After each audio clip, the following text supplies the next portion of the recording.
মানুষ মানুষ আর মানুষ নাই তো, মানুষ মরে গেছে, সেই মানুষের সাথে জুলুম করে, আছে না নাই ভাই?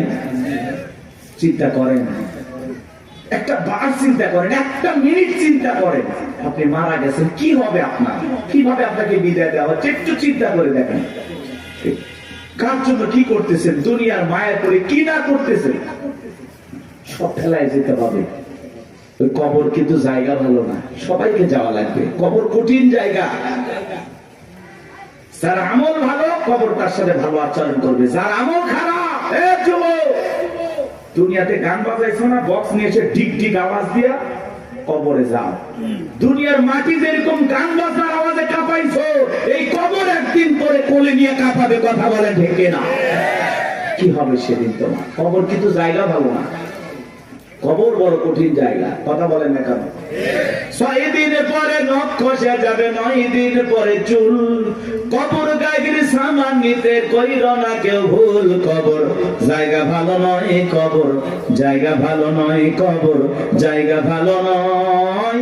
আমল দিয়ে কবর গৃহ সাজায়া নিতে হয়।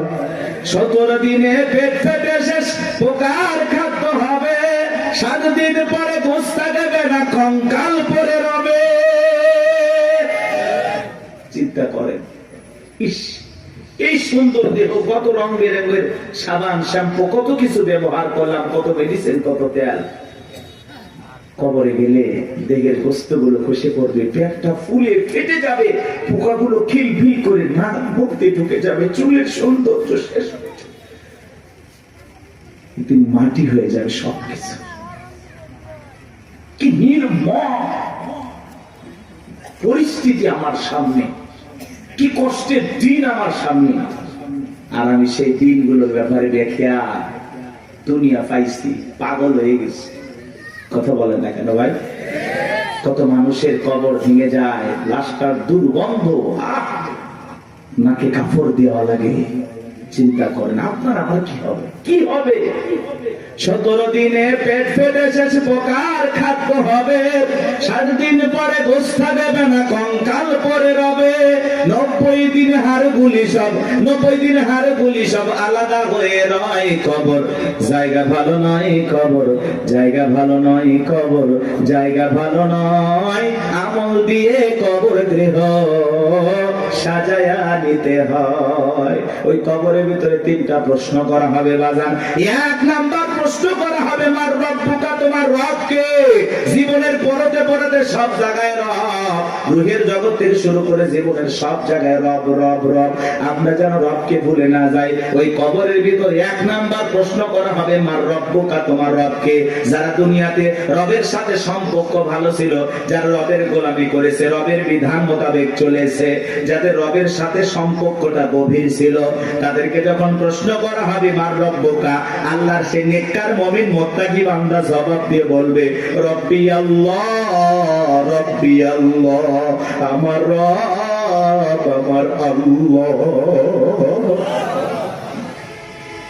কিন্তু যারা এই দুনিয়ার জমিনে নাফরমানি করেছে, যারা বলে খাওয়া দাওয়া ফুর্তি করে, দুনিয়াটা মস্ত বড়, শয়তানের ওয়াসওয়াসায় পড়ে যারা মিসগাইড হয়েছে, ভুল পথে পরিচালিত হয়েছে, এই দুনিয়ার জমিনে যারা শয়তানের গোলামি করেছে, তাদেরকে যখন প্রশ্ন করা হবে মার রব্বুকা, তোমার রবকে, আল্লাহর সেই সমস্ত বদকার, আল্লাহর সেই সমস্ত অবাধ্য গোলামেরা জবাব দিতে পারবে না, ফেল ফেল করে তাকায় থাকবে।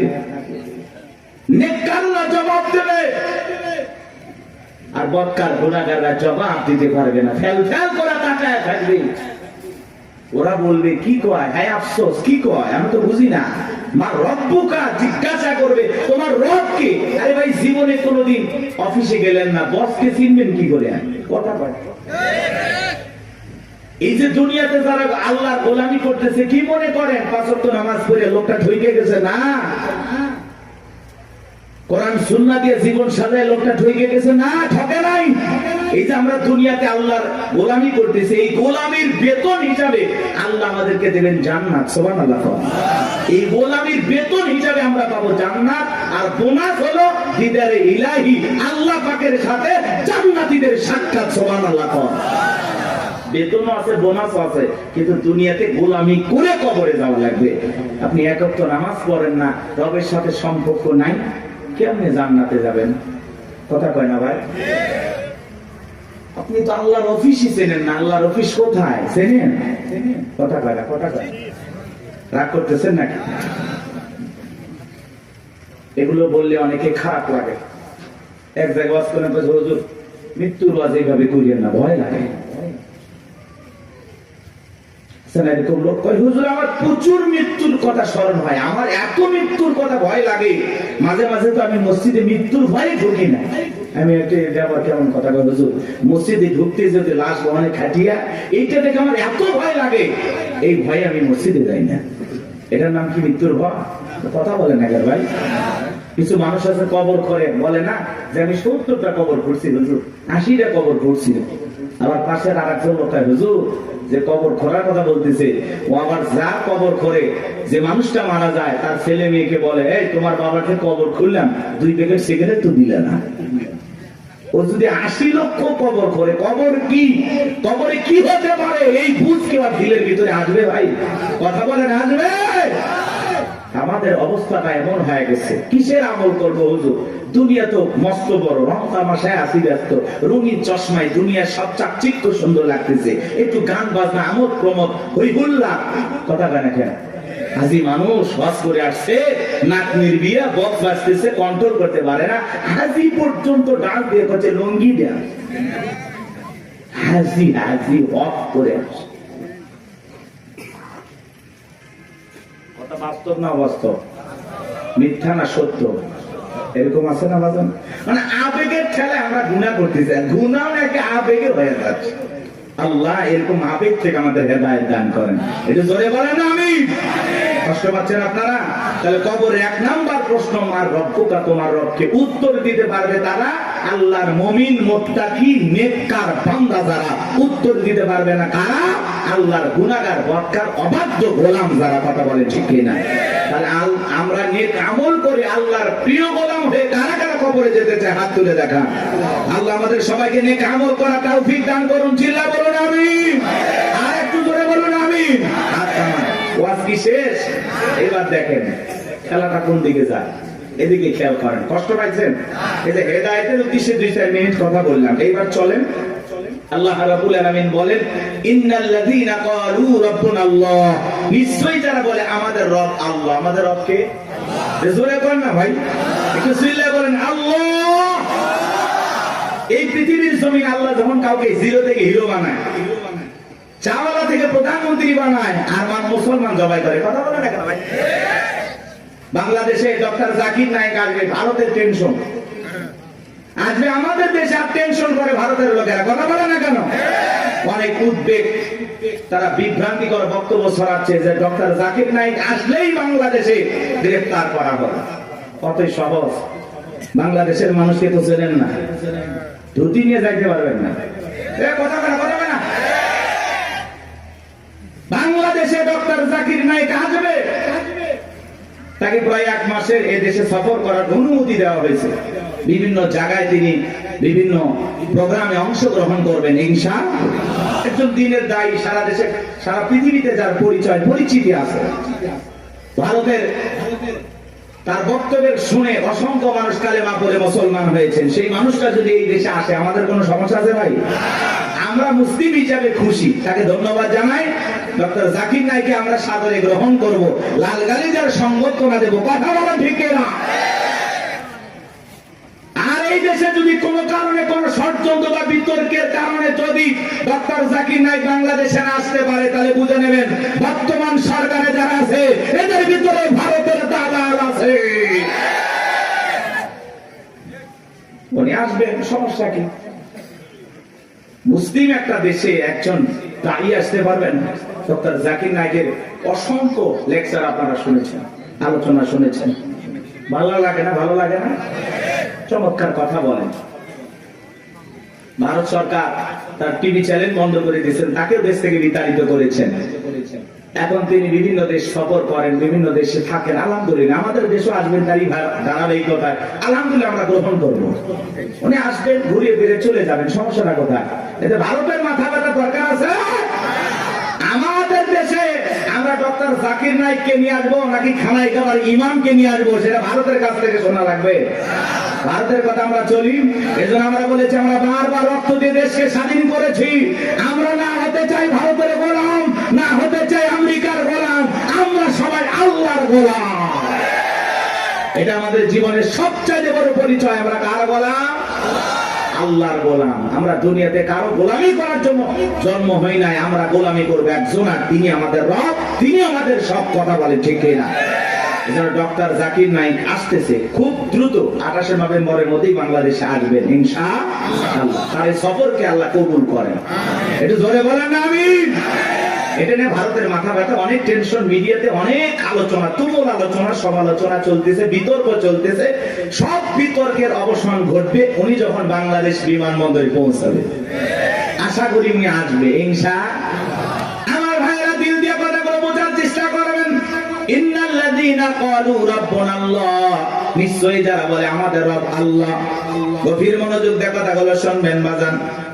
এই পৃথিবীর জমিনে আল্লাহ কাউকে জিরো থেকে হিরো বানায়, সাওয়ালা থেকে প্রধানমন্ত্রী বানায়। নিঃস্ব পৃথিবীতে কেউ বেঁচে নাই। চিল্লায় বলে দুনিয়াতে আমার কেউ নাই। সেই মানুষটাকে আল্লাহ নিঃস্ব থেকে ক্ষমতার চেয়ারে বসায়, সেই মানুষটাও ক্ষমতার চেয়ারে বসে জুলুম করে, অত্যাচার করে। কথা বলেন ঠিক কি না? এই পৃথিবীর জমিনে এরকম একজন জালেম ছিল ভবঘুরে, যে নিজেকে আনা রব্বুকুমুল আলা বলে দাবি করেছিল, নিজেকে প্রভু বলে দাবি করেছিল, খোদা বলে দাবি করেছিল, রব বলে দাবি করেছিল। এ ছিল একটা ভবঘুরে যুবক।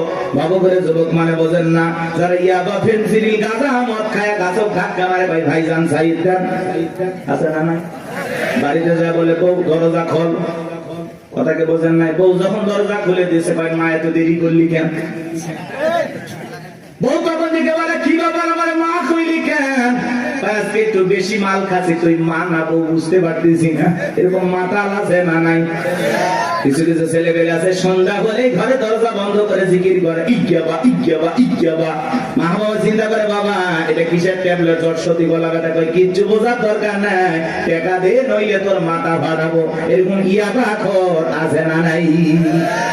যারা ইয়াবা খায়, ফেনসিডিল খায়, গাঁজা মদ খায়, যুবক রে, সমাজের মানুষ তাদেরকে নেশাখোর বলে, টোকায় বলে। যারা নেশা করে তাদেরকে মানুষ ভালো চোখে দেখে না। সে ভালো সন্তান হতে পারে না, ভালো স্বামী হতে পারে না, ভালো বাবা হতে পারে না। নিঃস্ব করে সে সবাইকে। কথা বলে নেশা করে তার পরিবারকে নিঃস্ব করে। এই জন্য হাতে পায়ে অনুরোধ করে বলে যায়, যুবক নেশা দ্রব্য পান করা যাবে না, মাদক সেবন করা যাবে না। যে মুখে মা, সেই মুখে মাদক তোলা যাবে না। মাদককে না বলুন। কথা বলে না? কথা বলে। মাদক সেবন করা যাবে, নেশাদ্রব্য পান করা যাবে। যারা মদ পান করবে এদের জন্য জান্নাত হালাল না হারাম? ওদের জন্য জান্নাত হারাম হয়ে যায়। জান্নাত যদি হারাম হয়ে যাবেন কোথায়? এই জন্য আমরা দুনিয়াতে নিজেরাই মদ আল্লাহ তাআলা হারাম করে দিয়েছেন। আমি আমার উপরে এটা হারাম মানবো যে না, আল্লাহ হারাম করে দিয়েছেন, এই মদকে আমি স্পর্শ করব না। আমি জান্নাতে যাই শরাব পান করব। শরাবের ঝর্ণা আছে, সুবহানাল্লাহ। কোন মধুর ঝর্ণা, দুধের ঝর্ণা, পানির ঝর্ণা, শরাবের ঝর্ণা। হাতের স্পর্শ ছাড়া কি তার করতেছে? সুবহানাল্লাহ। জান্নাত যে কত সুখের জায়গা, কেমনে বোঝাবো? ও কল্পনা করা যায় না। আল্লাহ এত সুন্দর করে জান্নাত বানাইছে। সুবহানাল্লাহ বলেন। কষ্ট হচ্ছে আপনাদের? তাহলে এই যুবক নেশাদ্রব্য পান করা যাবে? যাবে? এগুলো আজে বাজে ফালতু জিনিস না খাইয়া, ওই ইয়াবা ফেনসিডিল না খাই, ওই টাকাটা জমায়া বউকে মাসে একটা করে 3 পিস উপহার দাও। কিছু না পাইলে অন্তত 12টা মাসে 12টা বাসর রাখ পাইবে। কথা কোন ঠিক কি না? হ্যাঁ, আলামিন ভাইয়ের কাছ থেকে যদি সুন্দর একটা শাড়ি দিতে পারতো, কথাই নাই। মেয়েরা সবচেয়ে পছন্দ করে কোন কালারের শাড়ি জানো? নীল কালারের শাড়ি। কথা কয় না? হ্যাঁ, নীল কালারের শাড়ি বউরে কিনে দেবেন। যদি আপনার বউ বেজার হয়, টাকা আমি দেব। কথা কয় না? কথা কয় না? এই কালারটা মেয়েরা সবচেয়ে চয়েস করে বেশি। যদি পারেন আলামিন ভাইয়ের সাথে যোগাযোগ করে একটা শাড়ি খালি দিয়ে দেখেন, ওই দিন বইয়ের ব্যবহার দেখে সারা জীবন আপনার মনে থাকবে। কথা বলে ঠিক না? এই জন্য আজে বাজে জিনিস না খাইয়া, ওই টাকা জমায়া বউ বাচ্চার কাপড় কিনে দেব, ওদের মুখে হাসি ফোটাবো ইনশাআল্লাহ। কোন কোন যুবক আছো মাদক দ্রব্য স্পর্শ করবা না, মাদক নিজের উপরে হারাম করবা, হাত করো, জীবনে কোনোদিন স্পর্শ করবো না ইনশাআল্লাহ। আজকের এই জান্নাতের বাগান থেকে ওয়াদা দিলাম যে আল্লাহ আমার জীবনে কোনোদিন নিশাদ দ্রব্য স্পর্শ করবো না, দয়া করে তোমার জান্নাতের শরাবের নহরটা একটু আমার জন্য বরাদ্দ রাখো। একটু ধরে কর না আমিন। হাত নামান আমার ভাইয়েরা। এই ফিরাউন ছিল একটা ভবঘুরে যুবক, এর নাম ছিল কাবুজ, বলকে বলা হতো, কিত্তিদের তরফ থেকে নাম ছিল রামসিস, মিশরের বাদশাহর পুরোবাদী নাম হলো ফিরাউন। সংক্ষিপ্ত ঘটনা 2-1 মিনিটে বলে সামনের দিকে যাবো জানবো আমার। এই ছিল গেল সর্বপ্রথম মিশরে যাওয়ার পরে বাজান সর্বপ্রথম হলো তরমুজের ক্ষেতের লেবার। কিছুদিন লিবারি করলেন, ওই দেশের সরকারি গোরস্থানের দারোয়ান লাগবে, ঢোলপিটায় খবর দেওয়া হলো, হাজার হাজার মানুষ লাইনের উপর হয়ে গেছে গোরস্থানের দারোয়ান হওয়ার জন্য। 1-2 জন ইন্টারভিউ দিতে দিতে যখন ফেরাউনের পালা, ডেকে বলে বাদশা বুক ভরা আসামে বিদেশ থেকে আপনার কাছে এসেছি, যদি চাকরিটা দেন উপকৃত হব। এমন ভাবে কথাগুলো উপস্থাপন করলেন, বাদশার মায়া লাগে গেল, বলে আপনার সাথে ভালো মানুষ মিশর আর কেউ নাই, বুক ভরা আসামে বিদেশ থেকে আসছি, পরিবার পরিজন আছে, দয়া করে যদি চাকরিটা দেন সারা জীবন আপনার প্রতি কৃতজ্ঞ থাকবো। এমন ভাবে কথাগুলো বললেন, কথা আছে দুষ্ট লোকের মিষ্টি কথা। বাদশার ভালো লেগে গেল, বাদশা ডেকে বলে ইন্টারভিউ বন্ধ করো, এই কাবুজ নামের ছেলেটাকে মিশরের সরকারি গোরস্থানের দারোয়ানের চাকরিটা দেওয়া হলো। এইবার সরকারি গোরস্থানের দারোয়ানের চাকরি পাওয়ার পর ফেরাউন চিন্তা করে বাদশা প্রতি মাসে বেতন দিবে, ঠিক আছে, কিন্তু এই টাকা দিয়ে চলবে না, আমার সাইড ইনকাম করা দরকার। এইবার যারা লাশ দাফন করতে আসে ওদেরকে ডেকে বলে, শোনো, লাশ প্রতি একটা করে দিরহাম যদি দাও লাশ দাফন করতে দেব, না হলে লাশ দাফন করতে দেব না। জনগণ টেনশনে পড়ে গেল, একটা দিরহামের জন্য বাদশার দরবার বিচার নিয়ে যাব, লাশ পয়সা বলে শেষ হয়ে যাবে, যদি পাই 1 টাকাই ছেলেটাই পাক। এই কথা ভেবে জনগণ একটা করে দিরহাম ফেরাউনকে দেওয়া শুরু করলো। আপনারা বলেন তো বাংলাদেশের মানুষের নাম কি? ঘুষ। ঘুষ 1 টাকা হইলে ওটা কি ঘুষ? এটা কিন্তু বাংলাদেশে আছে আছে আছে। শোনো এই দেশ যারা গল্প করি, দেশটা মনে হয় স্বপ্নপুরী, শুধু কর ঘুষ কর মদ কর জুয়া কর, হেতায় আছে ভুরি ভুরি, হেতায় আছে ভুরি ভুরি। এ দেশে অসৎ কামাই কেউ করে না, তবে ঘুষের টাকা পেলে কেউ তো ছাড়ে না। টেবিলের নিচ দিয়ে হাত বাড়িয়ে কালো টাকাটা নেই সারিয়ে, টেবিলের নিচ দিয়ে হাত বাড়িয়ে কালো টাকাটা নেই সারিয়ে, করছে ওরা বড় দেশের চুরি, করছে ওরা বড় দেশের চুরি। শোনো এ দেশটার গল্প করি, আছে না নাই? আমার ভাইয়েরা, একটা করে দিরহাম জনগণ দেওয়া শুরু করলো। আল্লাহ রাব্বুল আলামিন ওই সময় একটা মহামারী দিল। 2020 সালে আল্লাহ তাআলা আমাদেরকে একটা মহামারী দিয়েছিলেন, ধরো না ছুঁয়ো না, নাম হলো করোনা। করোনা রোগে আক্রান্ত হয়ে বাবা মারা গেছে, ছেলে বাবার লাশটাও দেখতে যায় নাই, বাবার কবরে মাটিও দেয় নাই। বাবার সম্পত্তি ভালো লাগে, মৃত বাবার লাশকে বোঝা মনে হয়। কথা বলে, মায়ের করোনা হয়েছে জঙ্গলে ফেলা আসছে, বন্ধুর করোনা হয়েছে বন্ধু দেখতে যায় নাই, ভাইয়ের করোনা হয়েছে ভাই দেখতে যায় নাই, স্বামীর করোনা হয়েছে স্ত্রীর কাছে যায় নাই। খাবারের প্লেটটা সাজায় লম্বা একটা বাঁশের লাঠি দিয়ে আস্তে করে স্বামীর ঘরে খাবার ঢুকায় দিয়েছে। কথা বলেন, স্বামী যখন সুস্থ হয়েছে বিবি কাছে ডাকে বলে, জোসনার বাপ, আমি তোমার যে কত ভালোবাসি তুমি জানো না। শাড়িটা দিয়ে সুন্দর করে মুখটা মোছায় দিতেছে, আর ডেকে বলে, জোসনার বাপ, তাহাজ্জুদ পড়ে পড়ে তোমার জন্য দোয়া করেছি, আল্লাহ আমার জোসনার বাপের হায়াত বাড়ায় দাও। স্বামী মনে মনে হাসে আর বলে, বিবি রে, তুই যে আমার কত ভালোবাসিস, আমার বোঝা হয়ে গেছে। আমি যখন অসুস্থ ছিলাম জানালা দরজার দিকে তাকায় একটাকেই বুঝি, দরজা জানালা করে গল্প করবি, 2টা কথা বলবি, একবারও দেখা করলি না। মোবাইলে তোর ছবি দেখে দেখে মনের দুঃখের কথা ভুলে যাইতাম। তুই যে আমারে কত ভালোবাসিস প্রমাণ আমি পাইছি। আমি যখন অসুস্থ ছিলাম আমারে তুই বাঁশ দিয়া খাওয়াইছিস। কথা বলা না, এজন্য করোনা মহামারী বুঝে দিয়েছে দুনিয়াতে কেউ কারো আপন না। কথা বলেন সত্য না মিথ্যা? ওই সময় একটা আতঙ্ক ভয়, কেউ কারো কাছে যায় নাই। বাজানো আমার এই দুনিয়াতে একটা করোনা মহামারীতে মানুষ মারা গেল, মানুষ আর একটা মানুষের কাছে গেল না, বাবার কাছে সন্তান গেল না। তাহলে ভেবে দেখেন বাজান, দুনিয়াতে কেউ কারো আপন না, সব মিথ্যা মায়া, মিথ্যা মায়া। কথা বলে না, আপনি কি মনে করেন আপনি মারা গেলে আপনার পরিবারের লোকজন আপনাকে ছাড়া অচল হয়ে যাবে, তারা ভেঙে পড়বে? কিচ্ছু হবে না তাদের। আপনি মরে গেলেও আপন গতিতে আপনার পরিবারের লোকজন তাদের জীবন সাজাবে, আপনার জন্য কি অপেক্ষা করবে না। আপনার জন্য পৃথিবীর কোনো কিছু থেমে থাকবে না, না দোকান, না ব্যবসা প্রতিষ্ঠান, না আপনার স্ত্রী, না আপনার সন্তান, না আপনার ব্যবসা বাণিজ্য, ক্ষেত খামার, কোনো কিছুই থেমে থাকবে না। আপনি মরে গেলেও সব আপন গতিতেই চলবে। কথা বলে ঠিক না? বরং আমরাই বেশি বেশি ভাবতেছি যে আমি মরে গেলে আমার পরিবারে কি হবে না হবে, ওদের কথা ভাবতে গিয়ে আমরা আখিরাত ভুলে গেছি। এজন্য আসুন আখিরাতকে টার্গেট করি। কথা বলে না, আখিরাতকে টার্গেট করি। এর মধ্যে দুনিয়া যতটুকু হয় হইলেও আলহামদুলিল্লাহ, না হইলে আলহামদুলিল্লাহ। কথা বলে ঠিক না?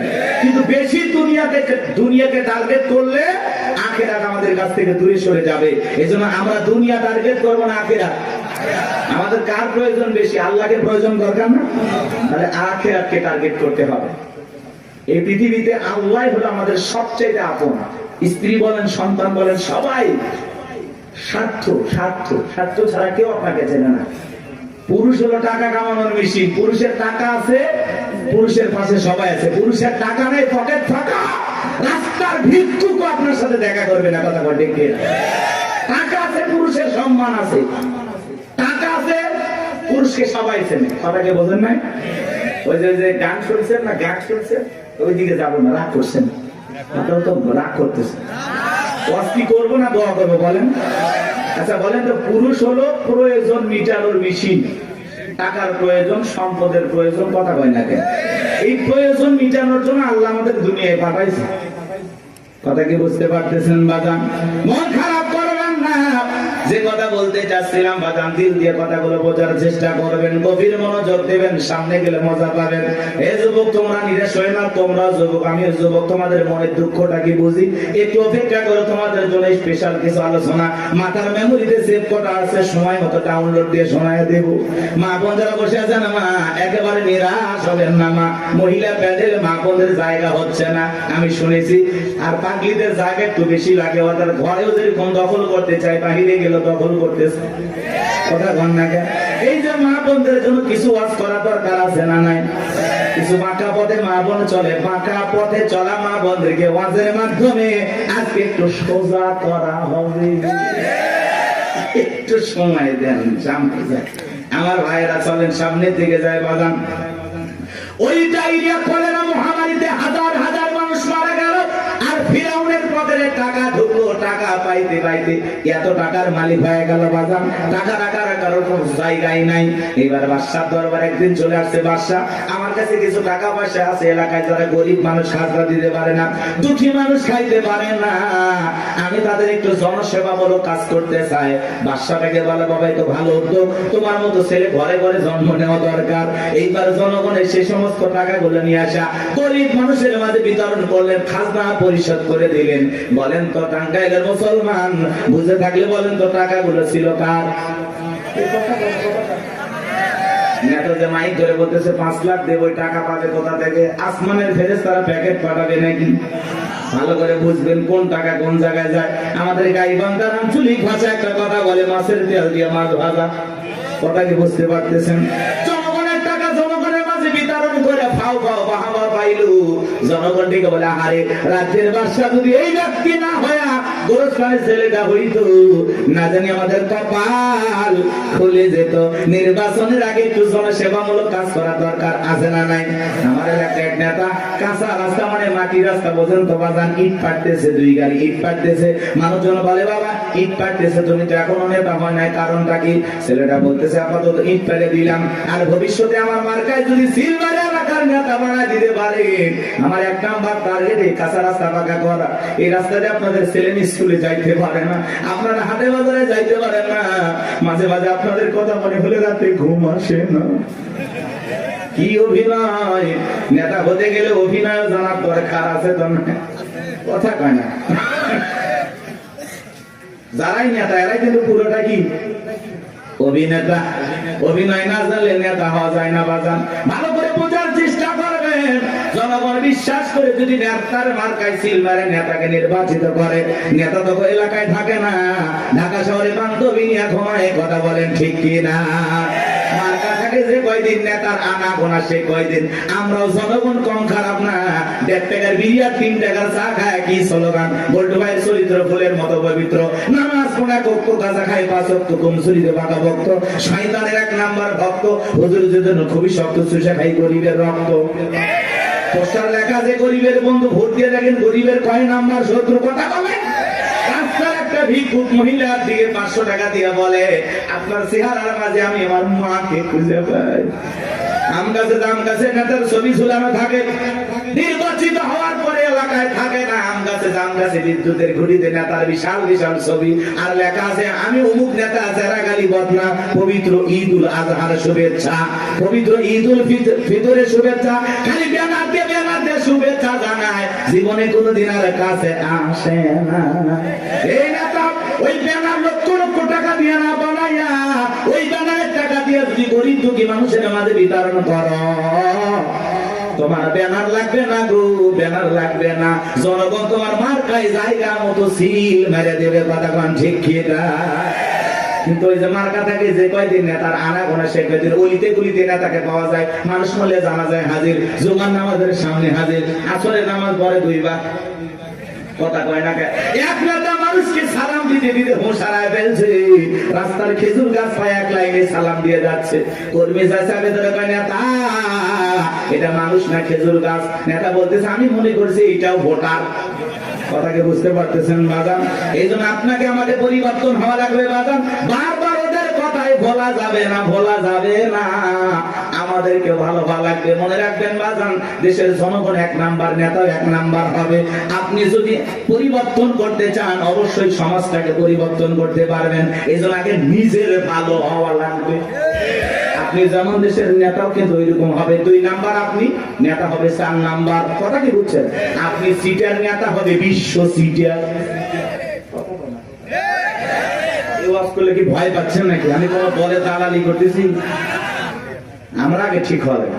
এক পাগল গাছের নিচে হাত তুলে বলে আল্লাহ, আরে হারাক তো মানুষ বেড়ে গেছে, 2-4 জন হারিয়ে গেলে কি হবে? পরে খুঁজব ওই মা কি মা আজকে আমি শুরু করতে নাকি বাচ্চা নিয়ে আসে, মাকে ধর, মাকে বাচ্চা হারায় যায়, মা কইতে পারবে না, মা না পাগলি। বাচ্চাকে কন্ট্রোল করবেন না। এ বাবা জাহিদ, এ তোমার মা কান্না করে, আসো বাবু আসো। সাতু দিয়ে বাড়ি, ও মা এত আলা ভোলা হলে স্বামী একদিন আর একজনের হাত ধরে চলে যাবে, টের পাবেন না। হ্যাঁ, বাচ্চা কন্ট্রোল করবে না কি মা। অনেক মা বোন আসছে, এসে বাচ্চা টাচ্চা রাখে ওরা গল্পে লিপ্ত হয়ে গেছে। কেউ তোমার বিয়ে হয়েছে ওই মুখ জায়গায় না, তোমার স্বামী ভালো ব্যবসা করে, ও গল্প করতে বাচ্চা নেই, ঢেরি বাচ্চা, ও বু ফুবু চাচি খালা নিয়ে ব্যস্ত হয়। আল্লাহ হেদায়েত দান করে। আর ওদের মাঝখানে এরকম একটু বিনোদন দরকার আছে নাকি? হারায় গেলে আর কি কি সংবাদ আছে দেবেন, দেখবেন, আমি বলে দেব। একটি বাচ্চা হারিয়ে গেছে, নাম কি? জাহিদুল ইসলাম। বাবা জাহিদুল, তুমি কোথায় তুলতেছো ফুল? তোমার মা কান্নে হয়ে গেছে ব্যাকুল, তাড়াতাড়ি করে আসো। জাহিদুল চলে আসবে, মা কান্দেন না, বসে থাকেন। বাচ্চা হারাই নাকি এখনকার পোলা পান? এক করতেছেন নাকি আপনার? তাকবীর দেন, লিল্লাহি তাকবীর।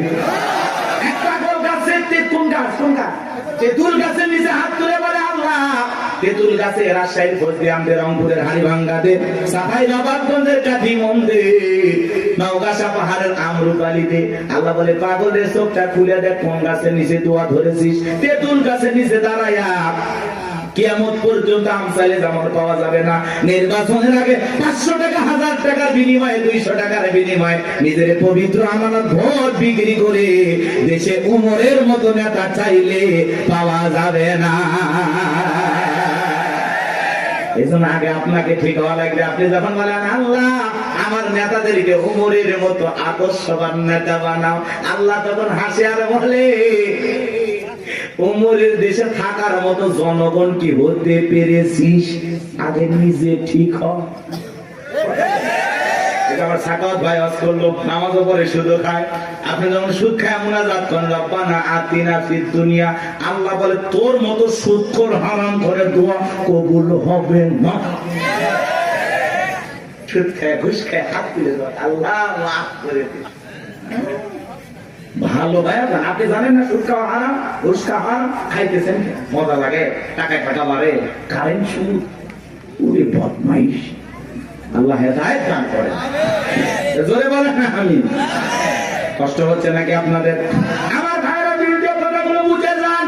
আমি যে কথা বলতে যাচ্ছিলাম, তালুকদার বংশের মতো যদি কলিজাটা বড় হয়, বাপের কথা যদি হয়ে থাকেন, ডান হাতটা তুলে বলেন হুজুর যতদিন বেঁচে থাকবো নির্বাচনকে কেন্দ্র করে চা বিড়ি পান সিগারেট খাবো না, একটা টাকাও কোন নেতার কাছ থেকে নেব না, সৎযোগ্য নির্ভীক আল্লাহওয়ালা সমাজের নেতৃত্ব দেওয়ার মতো উপযুক্ত নেতাকে আগামীতে ভোট দিয়া নির্বাচিত করব। হাত তুলে ওয়াদা দেন, পারবেন তো ইনশাআল্লাহ? আপনার ভোটে যেন কোন চোর ডাকাত সন্ত্রাস এলাকার বিপুল পরিমাণের লুটপাটকারী ব্যক্তি যেন ক্ষমতার চেয়ারে বসতে না পারে।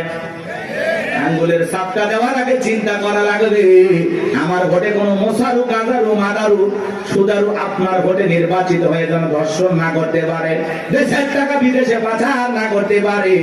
এমন নেতাদেরকে 54 বছরে দেখেছেন। আগামীতে যা করবেন বুঝে শুনে করা লাগবে। ভাবিয়া করিও কাজ, করিয়া ভাবিও না, পাথর দিয়ে মানুষকে করবে খুন, এমন নেতা সমাজে প্রয়োজন নাই। কথা বলেন ঠিক কিনা? চলে না বাজার সামনের দিকে যায়, কথা মানে একটু বেশি হয়ে গেল, মন খারাপ করছেন। কথা বলা লাগলো, অবস্থা যেমনই হোক বাজার দিল দিয়ে কথাগুলো শুনে যান। নির্বাচনের আগে একটু জনসেবামূলক কাজ সবাই করে, আর নির্বাচনের পাতিলে যে চা রান্না হয়, বৃষ্টি হওয়ার পরে খেলে পারলে নিচে যে পানি যায় ওইটা রং আর ওই পাতিলের চায়ের রং সমান। কথা কন ঠিক কিনা? এখন একটা চা খায়, বিড়ি খায়, সিগারেট খায়, নিজের পবিত্র আমানতটা বিক্রি করবেন না। মাথায় থাকবে। আল্লাহ হেদায়েত দান করে। চলেন সামনের দিকে যাই বাজান। এইবার মিশরের মন্ত্রী মারা গেল, নির্বাচন শুরু হয়ে গেল। আগে তো জনগণের মন কায়রে নিয়েছে, সবাই বলে ভোট দিবা কোনখানে? কয় ফেরাউন যে মার্কাটার আছে তার মাঝখানে। এক চান্সে সবাই মিলে ফেরাউনকে ভোট দিয়া মিশরের মন্ত্রী বানায় দিল। কিছুদিন পরে আল্লাহর খেলা বোঝা বড় যায়, বার্ধক্যজনিত কারণে মিশরের বাদশা মারা গেল, সিংহাসন ফাঁকা হয়ে গেল। ফেরাউন সমস্ত জনগণ আর নেতাদেরকে ডেকে বলে, দেশের জনগণ শোনো দিয়া মন, দেশের বাদশা মারা গেছে, বাদশা ছাড়া একটা দেশ চলতে পারে না, তোমরাই বলো মিশরের বাদশা হবে কে? সমস্ত জনগণ ডেকে বলে, অনেক আগে আপনাকে চেনা জানা হয়ে গেছে, আপনি মিশরের বাদশা হয়ে যান, আমাদের কার কোনো আপত্তি নাই। জনগণ যখন সমর্থন দিল, ফিরাউন নেতাদেরকে ডেকে বলে, তোমরা বলো আপত্তি আছে? নেতারা ডেকে বলে, আমাদের কোনো আপত্তি নাই, জনগণ সমর্থন দিয়েছে, আপনি নেতা, কোনো সমস্যা নাই। এইবার সবার সমর্থন পাইয়া মিশরের বাদশা হয়ে গেল, ক্ষমতার চেয়ারে বসে ঠেসছে কি। রাতের বেলায় ফিরাউন ঘুমাইতে যায়, চোখে আর আরামের ঘুম আসে না, ঘুম থেকে লাফায় লাফায় ওঠে। অনেক মানুষ দেখবেন বাজানে 4টা ঘুমের ট্যাবলেট খায়, কোটিপতি টাকাওয়ালা সম্পদওয়ালা বড় বড় হাইব্রিড নেতা 4টা ট্যাবলেট খায়, ঘুমায়। এরপরে রাত 2টার দিকে ঘুম থেকে উঠে সিসি ক্যামেরার ফুটেজ তালাশ করে, কেউ ঢুকছে নাকি মারার জন্য। কারণ বিল্ডিং এর প্রত্যেকটা জায়গায় খালি দুর্নীতির গন্ধ, জুলুমের গন্ধ, মানুষ মারার গন্ধ, মানুষকে প্রতারণা ধোঁকা দেওয়ার গন্ধ। কথা বলেন না কেন? ওই বিল্ডিং কি আমনে দাঁড়াইছে? রাগ করতেছেন আপনারা? এবার আমার লম্বা করব না। ধনী মানুষ টাকা আছে, সম্পদ আছে, দামি বিছানা আছে, দামি খাট আছে, কিন্তু ঘুমটা নাই। আর গরিব রিক্সা চালায়, ভ্যান চালায়, মাঠে কাজ করে, আলু ভর্তা দিয়ে, ডাল ভাজি দিয়ে, সবজি দিয়ে ভাত খায়, বউকে কোলে নিয়ে ঘুমায়, কি আরামের ঘুম। কথা বলেন না কেন? আর ধনী স্বামী স্ত্রীর মধ্যে দাও কুড়ালের সম্পর্ক, বউ আলাদা খাটে, স্বামী আলাদা খাটে, ইয়া তো ধনী হয়ে গেছে, এখন স্বামী স্ত্রীর মধ্যে মহব্বত ভালোবাসাই নাই। আছে না না এরকম পরিবার? ওই দিকে আর যাচ্ছি না বাজান, সামনে গেলে মহিলাদের ওয়াজ করবো, চলেন না যাই। যে কথা বলতে যাচ্ছিলাম বাজান, ফিরাউনের চোখে ঘুম নাই। তার দরবারে জ্যোতিষী ছিল 400 জ্যোতিষী, লিডার নাম দবিরা, বয়স হলো 320 বছর। দেখে বলে, দবিরা কেন জানি রাতের বেলায় ঘুমাইতে পারি না, আজে বাজে স্বপ্ন দেখে লাফায় লাফি, কারণটা কি? দবিরা এইবার দেখে বলেন, এত অপেক্ষা করেন, একটু আমাকে সময় দেন। দবিরা সময় নিয়ে বাক্য গবেষণা করে বলেন, যদিও ছিলেন ভবঘুরে জবক তরমুজের ক্ষেতের লেবার, গোরস্থানের দারোয়ান, এরপরে মিশরের মন্ত্রী, বর্তমান রানিং বাদশাহ, আঙ্গুল ফুলা কলার গাছ। কিন্তু আপনার ভবিষ্যৎ জীবন বড় অন্ধকার। আগামী 3 মাসের মধ্যে বনি ইসরাইল সম্প্রদায়ের ভিতরে মুসা নামের একটা ছেলে জন্মগ্রহণ করবে। ওই মুসার কারণে রাজত্ব পাওয়ার ক্ষমতা থাকবে না নেতারে, এমনকি আপনার জীবন যাওয়ার সম্ভাবনাও দেখা যায়। এই কথা শোনার পরে ফিরাউনের মাথা ঠান্ডা না গরম? খালি গরম মানে রবিরা যদি বলতো মুসা আসবে খানকা বানায় বসে বসে জিকির করবে, তাহলে মাথা গরম করতো না। আজ বাংলাদেশের দিকে তাকায় দেখবেন যারা খানকা বসাইয়া জিকির করতেছে, লাফালাফি করতেছে, নারী পুরুষ একত্রে হয়ে ঢোলক বাজায় জিকির করে আর গান গায়, দেখে না পানির ভিতর জ্বললে বাতি ঝড় বাতাসেও নেবে না, ল্যাংটা বাবার মুরিদ হইলে নামাজ রোজা লাগে না। যেই পীর সাহেব বলবে নামাজ রোজা লাগে না, ওইটা পীর না টাটকা শয়তান। সিজদার মতো একটা সিজদা দিবি, জান্নাত পার হয়ে জাহান্নামের তলে পড়বি। আচ্ছা না না, লালন শাহ বাজারে দেখলেন না, মহিলারা গাঁজার কলকিতে টান মেরে খাইয়া বলতেছে আমি বিমানে উঠতেছি। প্রকাশ্যে জনগণের সামনে মাজার গুলোতে গাঁজা খাওয়া হয়, মাজারে গাঁজার কলকিতে এত ধোঁয়া ছাড়ে বাজার, রাস্তায় প্রশাসনের লোক দাঁড়িয়ে থেকে বলে মনে হয় ওরসের রান্না চলছে। কথা বল না কেন? ভণ্ডগুলো ভণ্ডামি করে যাচ্ছে আর বলে আমরা হকের দরবারে আছি। আছে না নাই? কথা বলেন না কেন? ভণ্ডামি পাইছেন, জায়গা পান না। পিছ দিল শাহজালাল খানকাই পীর, রাজপথে পীর, নারায়ে তাকবীর হুঙ্কার দিয়েছে, গৌর গোবিন্দ ধুতি পরার টাইম পাইনি। কথা বলেন ঠিক কিনা? এরকম শাহজালালের মতো পীর দরকার আছে না নাই? আল্লাহ বলা ভালো জিনিস, আল্লাহ বলে তোমরা সত্যবাদীদের সঙ্গে হও। যে পীরের পা থেকে মাথা পর্যন্ত নবীর সুন্নাত দিয়ে ঢাকা, যার চেহারার দিকে তাকাইলে আল্লাহর কথা স্মরণ হয়, এরকম আল্লাহ ওয়ালা যেখানে আমরা আছি সেখানে নাজাকর ভণ্ড, লালু বাবা, কালু বাবা, শিকল বাবা, তালা বাবা যেখানে, শয়তান আছে সেখানে। কথা বোঝা গেল? কোন ভণ্ডদের কাছে আমরা যাব না ইনশাআল্লাহ, কোন ভণ্ডের কাছে যাব না। সাহেব নাই, মানুষ আছে কিনা তাও সন্দেহ। কবর মাজার বানায় রাখছে, লেখা রাখছে তাকলিশ আর রহমতুল্লাহ আল্লাহ, ওপরে লেখে মাহবুব সোবান, ভারতের কামান, জামানার জামান। আছে না নাই? এক এক পীরের নাম, আল্লাহ হেদায়েত দান করে। ভণ্ড পীরের ওয়াজ বেশি করবো না, কষ্ট হচ্ছে আপনাদের? এই ভণ্ডদের কাছে যাওয়া যাবে? এমনও পীর আছে মহিলা মুরিদ দেখলে মাথা ঠিক থাকে না, 2 হাত বাড়ায় বলে মাই। মহিলা চিন্তা করছে এত বড় আল্লাহ আমাদের ডাকে, যদি বুকে না যায় জাহান্নামে জায়গা হবে না। ঈশ্বরের বুকের ভিতরে ঢুকে গেছে, আর পীরের বুকের ভিতরে ঢুকে এত শান্তি পাইছে, আনন্দের ঠেলায় গান গায়, বাবা আমি তোমায় ভালোবাসি, তোমার চরণ ছুঁইতে বাবা তোমার কাছে আসি গো বাবা, আমি তোমায় ভালোবাসি। যে নারী স্বামীকে বাদ দিয়ে পীরের ফাটা পায় সুমা খায়, ওই নারীর চরিত্র ঠিক না। শুনে যান, আপনার পীর আপনার স্বামী। কথা বলে প্রত্যেকটা সন্তানের কাছে তার মা বাবা হলো পৃথিবীর সবচাইতে বড় পীর। কথা বলে জীবনে কোনোদিন মা বাবাকে ভাত দেয় না, পিতা মাতার জন্য 1 কেজি কমলা বেদনা কেনে না, পিসাইয়ের দরবারে গরু নিয়ে দৌড়ায়। পাগল দেখছেন? মা বাবার খবর নেয় না, পীরের বাবার খবরের অভাব নাই। আল্লাহ হেদায়েত দান করেন। গরু ছাগল নিয়ে কোনো পীরের দরবারে দৌড়াবেন না। আচ্ছা উনি যদি আল্লাহ ওয়ালা হয়, ভালো আছে, তো গরু ছাগল দিয়ে কি করবে? এলাকায় কত গরিব নিয়ে বিয়ে হয় না, দেন না, গরুটা জবাই করে মেহমানদারি করা দেন, আল্লাহ খুশি হবে। এলাকায় মাদ্রাসা আছে, গরিব দুঃখী বাচ্চা পড়াশোনা করে, এতিম বাচ্চারা, একটা ছাগল মাদ্রাসায় দেন, ওরা জবাই করে খেয়ে আল্লাহর কোরআন তেলাওয়াত করবে, আরশের মালিক আল্লাহ খুশি হবে। আপনি মাজারে যায় ছাগল গরু দিয়ে, হ্যাঁ ট্রাক ভর্তি করে নিয়ে যায়, মাইক বাজারে গান গায়, দেখেননি? যা কত কথা বলা যাবে না, কষ্ট হচ্ছে আপনাদের? কোন বাজারে টাকা পয়সা দান করবেন না। কথা বলে না? হ্যাঁ, কোন মাজারে যদি মসজিদ থাকে, মাদ্রাসা থাকে, সেই জায়গায় আপনি দান করতে পারেন।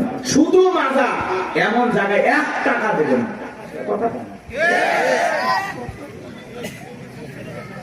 কথা যা বলতেছি আপনি তাই করবেন। মাজারে কেন টাকা দিচ্ছেন? উনি আল্লাহ না ভালো আছে না, ওই টাকা রেডি করে আগে কিনে খাবে। আপনি মাজারে কেন টাকা দিচ্ছেন? এটি অসহায় প্রতিবন্ধী হাত পাতে 5 টাকা দিতে পারে না, আর মাজারের দাম বক্স থেকে 1000 টাকা 500 টাকা কেমনি ঢোকান? টাকা যেটা মানুষের দরকার না মরা মানুষের? যেটা মানুষ কান দিচ্ছে হাত পাতে, আপনি সেখানে দেন না। আর মাজারে পিছাইলে একবারও ডাকলো না, এই মুসলিম টাকা দে, চাইছে ওই জায়গায় কেন টাকা দিলেন? বলেন কেন দিলেন? কিসের বরকতের আশা? সন্তান হয় না 56টা দরবারে ছাগল মানত করে, মাজারে ছাগল দিয়ে সন্তান হবে, পাইছেন কোথায়? কথা কয় না। আরে ওয়াশ করলে হবে না, মাঝে মাঝে ওয়াশ করালে। আরে ভাই আমাদেরকে দেন, মাদ্রাসায় দেন, কথা কয় না। দেওয়ার লোক খুঁজে পান না, সে একটা মানুষ চোখের সামনে কান্দে মরে যাচ্ছে, ওই জায়গা দেয় না, ওই মরা পিসা বোঝা দিয়ে এসেছে। ওই যে পীর আছে না, কলার গাছ আছে, আসলে কোন মাজার কিনা আপনি জানেন? অধিকাংশ মাজার মিথ্যে মিথ্যে মাজার বানায় বন্যামি শুরু হয়ে গেছে, কথা দেখে না। আল্লাহ যেন আমাদের হেদায়েত দান করেন, একটু জোরে বলেন আমি। আমার কথায় অনেক মাদার গুজরিরা বিরক্ত হয়েছে, অনেকে ফোন দিয়ে হুমকি দিছে, তোমরা আল্লাহ আল্লাহর বিরুদ্ধে কথা বলো, মরা লাগে জবান বন্ধ হয়ে যায়। চিন্তা করছেন? ফরিদপুরে সালতা থানা আক্রোশী আছে না, আগে যাইতে পারি না, আমার সেই হুমকি দিত, এই থানা এসে তোর হাত পা কেটে নেব। এই গত 29 তারিখে ওই জায়গায় বয়ান করে আসছে, কই হাত পাটা করত না, হাত পা কাটার লোকগুলো বুঝে পাইনি। কারণ ওই যে ওদের দেখে নিয়ে আমি একটু সাইজ করছিলাম, খবরদার এই ভণ্ডদের কাছে যাবেন না। হক্কানি আল্লাহ আল্লাহ ভালো, সেখানে আপনি যাবেন, কিন্তু ভণ্ডদের কাছে যাব না। যেখানে ইসলাম আছে সেখানে আমরা আছি, যেখানে ভণ্ডামি আছে সেখানে আমরা নারী পুরুষ একত্রে দেখে। আরে ভাই, মহিলা মানুষ কাছে থাকলে মাথা ঠিক থাকে, কিসের জিকির? জিকিরের কথা মনে থাকবে। আল্লাহ হেদায়েত দান করেন। ওই জন্য তো ভণ্ডরা বলে মনের পর্দা বাইরের পর্দা, শুনছেন না? মনের পর্দা বড় পর্দা, বাইরের পর্দা খুলে ফেলা। মনের আলো বড় আলো, বাইরের আলো নিয়ে ফেলা। রাত 12টা সাথে বাতি নিবেছে, এখন কি জিকির হচ্ছে আপনারা বুঝেন না। আল্লাহ হেদায়েত দান করেন। আমার ভাইয়েরা চলেন সামনের দিকে যায়। আজও পৃথিবীর জমিনে যারা মাজার নিয়ে বসে আছে, খানকায় বসে আছে, এদেরকে কেউ টার্গেট করে না। যারা আল্লাহর জমিনে আল্লাহ দ্বীনকে কায়েম করতে চায়, কোরআনের সমাজ ব্যবস্থা কায়েম করতে চায়, আল্লাহর আইন দিয়ে জমিনটা পরিচালনা করতে চায়, তাদেরকে টার্গেট করে করে ভিতরে ঢোকানো হয়। কথা বলে ঠিক না? ফিরআউনের মাথা গরম হয়ে গেছে, হামানকে দেখে বলে, এটা তো হামান। এই দিগায় হামানের মাথায় কোনো চুল ছিল না, সাদে মাল নাই, বাম পারল, পুরো মাথা ছিল ভারতের দমদম এয়ারপোর্ট। দেখে বলে, হামান রে তাড়াতাড়ি করে বল। নবীরা বলল, একটা মুসা নামের ছেলে জন্মগ্রহণ করবে, ওর কারণে রাজত্বের চেয়ার থাকবে না, ক্ষমতা থাকবে না, এমনকি আমার জীবনটাও নাকি চলে যাবে, এটা তো মেনে নেওয়া যায় না। হামান ডেকে বলে, নেতা টেনশন নাই, মাইট ইজ রাইট, জোর যার মূল্য তার, পাওয়ার রাজত্ব আমাদের, ক্ষমতা আমাদের হাতে, আমরা যা বলবো মিশরের জনগণ তাই মানতে বাধ্য। বলে, কি করতে চাস? হামান ডেকে বলে, নেতা যত ছেলে সন্তান জন্মগ্রহণ করবে সবাইকে জবাই করে করে দুনিয়ার বুক থেকে বিদায় করে দেব, তাহলে আপনার শত্রু মোসার আগমন ঘটবে না। এমন কথা শোনার পরে ফিরআউন ডেকে বলে, হামান রে আসলেই তোর মাথায় বুদ্ধি আছে, তবে শোন, ছেলেগুলোকে জবাই করবি, মেয়েগুলোকে জবাই করবি না, কারণ ছেলেদের মধ্যে আমার শত্রু আছে, মেয়েদের মধ্যে কোনো শত্রু নাই। তার মানে চোর বলে মানুষ ভালো, মোবাইল নিয়ে গেল, সিম কার্ড খুলে দিয়ে গেল। কথা বলেন ঠিক কিনা? সন্তান জবাই করা শুরু হয়ে গেল, 3টা মাস অতিবাহিত হয়ে গেল। দবিরাকে ডেকে বলে, দবিরা এইবার গবেষণা করে দেখ, আমার পথের কাটা মুসা মরল না বাঁচলো। দবিরা গবেষণা করে বলে, না তার 3টা বর্ণনা পাওয়া যায় বাজান। একটি বর্ণনায় বলা হয়েছে 20,000, আর একটি বর্ণনায় বলা হয়েছে 24,000, আর একটি বর্ণনায় বলা হয়েছে 80,000। দবিরা ডেকে বলে, না তো যদিও হাজার হাজার মায়ের মুখ খালি কইরা সন্তানগুলোকে জবাই করে বিদায় করেছেন, কিন্তু আপনার পথের কাটা মুসা এখনো মরে নাই, মরে নাই, মায়ের কোলে জীবিত আছে, সুস্থ আছে, কিন্তু কোন বাড়িতে আছে, কোথায় আছে, এইটা বলার ক্ষমতা আমাদের নাই। বলেন আল্লাহু আকবার। ওয়া মাকারু ওয়া মাকারাল্লাহ আল্লাহু খায়রুল মাকিরিন। এলাকার আল্লাহ চাই মুসারে বাঁচাতে, ফেরাউন চাই মারতে, আর 14 গোষ্ঠী এক জায়গা হয় মুসার একটা পছন্দ জিততে পারবে না। কথা বলেন ঠিক কিনা? ফেরাউন রাগান্বিত হয় বলে, এ সেনাবাহিনীর দল, এতগুলো মারলি, আসলটাই মারতে পারলি না। এলাকায় তল্লাশি চালাও, চিরনবিধান চালাও, ঘরে ঘরে প্রবেশ করো, যেখানে মুসারে পাইবা দরবার জবাই করবা, আমার মাথার টেনশনটা দূর করো যাও। একদল সেনাবাহিনী মুসা নবীর বাড়ি থেকে রওনা করেছে। মুসা নবীর বড় বোন, তার নাম মারিয়ম, দেখে বলে, মা ওই যে ফিরাউনের সেনাবাহিনী দেখা যায় মা, আর বুঝি ভাইকে বাঁচানো গেল না। মুসা নবীর মা সন্তানকে নির্দিষ্ট দৌড়ায়, কে যেন ইলহামের মাধ্যমে আওয়াজ দেয়, বলে মুসা মা, তোমার সন্তানটাকে চুলার ভিতরে ফেলায় দাও, কথা দিলাম গো তোমার সন্তানটাকে আবার তোমার কোলে ফেরায় দেব, বলুন সুবহানাল্লাহ। মুসা নবীর মা তাই করলেন। লম্বা ঘটনা বাজান সংক্ষিপ্ত করে বলে দিয়ে যায়, ফিরাউনের সেনাবাহিনী তল্লাশি চালাইয়া তন্ন তন্ন করে ঘর বাহিরে সব জায়গায় খুঁজে তারা চলে গেল। এইবার মুসা নবীর মা চোখের কোনায় পানি নিয়ে কাঁদেন আর মনে মনে ভাবেন, সন্তান বুঝি আগুনে পড়ে কয়লা হয়ে গেছে। কাছে যায় তাকায় দেখেন, না না, মুসা নবী আগুনে পড়ে নাই, মুসা নবী চুলার ভিতরে পড়ে মুস্কি মুস্কি হাসতেছি। সন্তানটাকে কোলের মধ্যে নেবেন, কে যেন গাইবে আওয়াজ দেয়, বলে মুসার মা, কতদিন জালেম ঘরে ভয় লুকিয়ে রাখবা, সিন্ধুক একটা বানায়া দরিয়ার বুকে ভাসায়া দাও, কথা দিলাম গো তোমার ছেলেটাকে আবার তোমার কোলে ফেরায়া দেব। মুসা নবীর মা টেনশনে পড়ে গেলেন, সিন্ধুক পাবেন কোথায়। পরের দিন সকালবেলা কে যেন ডেকে বলে, মিস্ত্রি লাগবে না, আমি একজন মিস্ত্রি। মুসা নবীর মা তাইকে বলে, মিস্ত্রি দিকে আসো। জীবনে কেউ মিস্ত্রি বলে চিল্লাইল না, তুমি কিসের মিস্ত্রি, কি বানাইতে পারো? মিস্ত্রি ডেকে বলে, মা আপনি যদি মনে করেন এমন একটা সিন্ধুক আপনার দরকার, যে সিন্ধুকের ভিতরে আপনার সন্তানকে তুলে দরিয়ার বুকে ভাসায় দেবেন, ও মা চাইলে এমন একটা সিন্ধুক আমি বানাই দিতে পারি, তাই নাকি? বলে হ্যাঁ। মুসা নবীর মা ডেকে বলে, মিস্ত্রি তুমি তোমার মনের কথা বলেছ, এরকম একটা সিন্ধুক আমার প্রয়োজন। মিস্ত্রি ডেকে বলে, মা কিছু যন্ত্রপাতি আছে, ধার দেওয়ার জন্য পানির প্রয়োজন হতে পারে, আবার না হলেও চলবে, আপনি একটু ভিতর থেকে পানি নিয়ে আসেন। মুসা নবীর মা ভিতর থেকে পানি নিয়ে এসে দেখে মিস্ত্রি সুন্দর একটা সিন্ধুক বানায়া দাঁড়িয়ে আছে। এবার সিন্ধুকটা হাতের মধ্যে দিয়ে মিস্ত্রি দৌড়ায়, পেছন থেকে ডেকে বলে, মিস্ত্রি লোহার পয়সা কি নিবা না, কাঠের পয়সা কি নিবা না, তোমার পারিশ্রমিকের দামটা কি নিবা না? মিস্ত্রি ডেকে বলে, মা যারা বিপদে পড়ে আমি তাদের উপকার করি, বিনিময়ে টাকা পয়সা গ্রহণ করি না। মুসা নবীর মা ডেকে বলে, মিস্ত্রি এই বিপদের দিনে এত বড় উপকার করলা, লোহার পয়সাও নিবা না, কাঠের পয়সাও নিবা না, তোমার পারিশ্রমিকের দামটাও নিবা না, অন্তত তোমার নামটা বলে দাও, মাঝে মাঝে তোমার কথা মনে হলে আল্লাহর কাছে তোমার জন্য দোয়া করব। মিস্ত্রি ডেকে বলে, মা আমি দুনিয়ার কোন সাধারণ মিস্ত্রি না, আমি আল্লাহর ফেরেশতা, আমার নাম জিবরাইল। এইবার সিন্ধুকের ভিতরে মুসা নবীকে তুলে দরিয়ায় ভাসায় দিলেন। আর মেয়ে মারিয়মকে বলে, মা সিন্ধুক ভাসতে ভাসতে কই যায় খবর নিয়ে আসবি। ওই দিন বিকেল বেলা ফিরাউন তার প্রিয়তমা স্ত্রী আসিয়াকে নিয়ে আসছে সমুদ্রের সৈকতে হাওয়া খাইতে। মাঝে মাঝে বউকে একটু বিনোদন করা দরকার, আছে না নাই? হালাল বিনোদন। মাঝে মাঝে ভাবি কিনে কক্সবাজার চলে যাবেন যদি সামর্থ্য থাকে, কথা কয় না? বউকে পর্দা করাইয়া নিয়ে যাবেন। আমি কি বলছি কক্সবাজারে যে হাফ প্যান্ট পরে গোসল করবেন, তাহলে গুনাহ হবে, কথা কয় না কেন?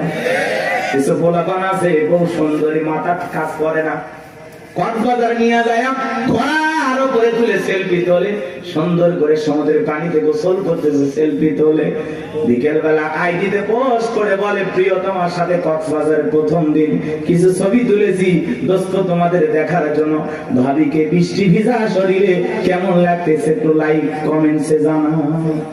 এর চাইতে মূর্খ বেয়াদব সমাজ আর কেউ আছে নাকি?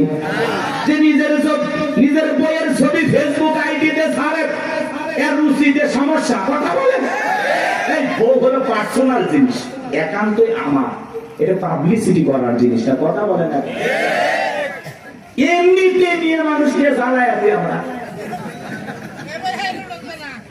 তার উপর আবার বইয়ের ছবি ফেসবুকে ছাড়ে, কত পাগল আছে না? না হুজুর এখন একটা গান বানাচ্ছে, শোনি, কথা বানাকে শুনছেন? কোন গ্রামে বাড়ি তোমার, কেমন তোমার বাপ, ফেসবুকে ছবি সাইডে করছো কেন বাপ, শুনছেন না? দেখ সময় নাই, অনেক লম্বা হবে, কষ্ট হচ্ছে আপনাদের, বিরক্ত হয়েছেন আমার কথা? মহিলা তো আজ একটু পরে হবে, আপনার আগে ঠিক হন। কি বউকে মাঝে মাঝে বিনোদন করবেন? পিকনিক স্পট গুলো যেখানে ভদ্র লোকেরা যায় সেখানে যাবেন, মাঝে মাঝে বউকে নিয়ে একটু ঘোরাফেরা করবেন, নিজে বউকে একটু সময় দেবেন, না হলে অন্য আরেকজনের সাথে ঘোরাঘুরি করবে, আপনি টেরই পাবেন না। এরকম মহিলা আছে না নাই? আর একবার যদি বউ বাঁকা পথে চলে, ওই বউকে সোজা করা কঠিন। নষ্ট গাড়ি ঠিক করা যায়, কিন্তু নষ্ট নারীকে ঠিক করা যায় না। একবার যদি একটা নারীর চরিত্র নষ্ট হয়ে যায়, ওই নারী একটা পতিতার চাইতে নিকৃষ্ট হয়ে যায়। এই জন্য বাজার কথাগুলো বাস্তব। নষ্ট গাড়ি ঠিক করা যায়, কিন্তু নষ্ট নারীকে ঠিক করা যায় না। নারী এমন একটা জিনিস, নারী বুঝতে পারলে নিয়ামত, না বুঝতে পারলে কিয়ামত। বুঝতে পারলেই ঘরে সুন্দর পরিবেশ নিয়ে বাঁচতে পারবেন, আর না বুঝতে পারলে ঘরে আগুন চলবে, দাউ দাউ করে অশান্তির আগুন জ্বলবে। ওই আগুনে শুধু আপনি জ্বলবেন, আপনার পরিবারও জ্বলবে, সমাজ জ্বলবে। কথা বলে ঠিক না? আরে ভাই, মসজিদে মুয়াজ্জিনি করে, বইয়ের জ্বালায় গলা দড়ি দিয়ে মরছে, দড়ি দিয়ে মরছে। কয়েকদিন আগের ঘটনা।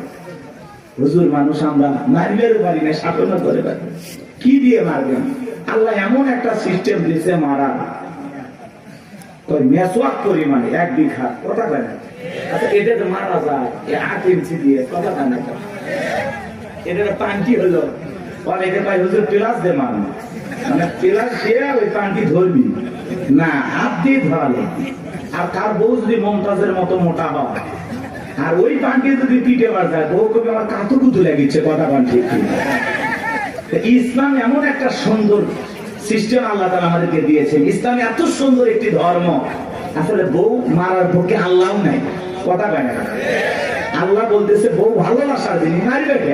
আর তুমি যদি সকালে বউরে পিটাও, রাতের বেলা কই ঘুমাবা? ওই বউয়ের কাছে যাতে তোমার লজ্জা করবে না, কথা কয় না। আর পাগল, কিছু পাগল আছে না, বউরে এমন পিটান পিটা, যতক্ষণ আব্বা ডাকছি ততক্ষণ ছাড়বো না। মানুষের গৌরী এত মারিস কেন? ভাই মারবো না। এই বেহানারি বাবার কাছে আমি 1.5 লাখ টাকা পাই, মাত্র 1 লাখ টাকা দিয়েছে, এখন আমি 50,000 টাকা পাই। ও মানে শ্বশুর বাড়ি থেকে হালখাতার টাকা পাই। এরকম যৌতুক লোভী কিছু আছে না? যারা যৌতুকের জন্য বউকে পিটায়, এরা হলো ছোট লোক, কথা বলেন। এরা সমাজের জঘন্য লোক, কথা বলেন। এই পুরুষ না টাকা ইনকাম কর, যা ইনকাম কর, শ্বশুরের টাকা লোক। কাঁচা পায়খানা খাওয়া যেমন হারাম, কন্যা পক্ষের কাছ থেকে জোর করে যৌতুক দাবি করা তেমনি হারাম। তো যৌতুকের টাকা না খাওয়া 2 কেজি খা। কি সাকত ভাই, মন খারাপ করতেছেন? এলে চলবে, রাগ করতেছেন নাকি আপনারা? ভাই যৌতুক নিয়েছেন নাকি আপনি? উঠতেছেন কেন? তাকবীর দেন, লিল্লাহি তাকবীর। আমার ভাইরা গভীর মনোযোগ দিয়ে শুনবেন বাজান। সামনের দিকে গেলে একটু কষ্ট হবে আপনাদের, কষ্ট হচ্ছে? চলেন সামনে গেলে মজা পাবেন বাজান।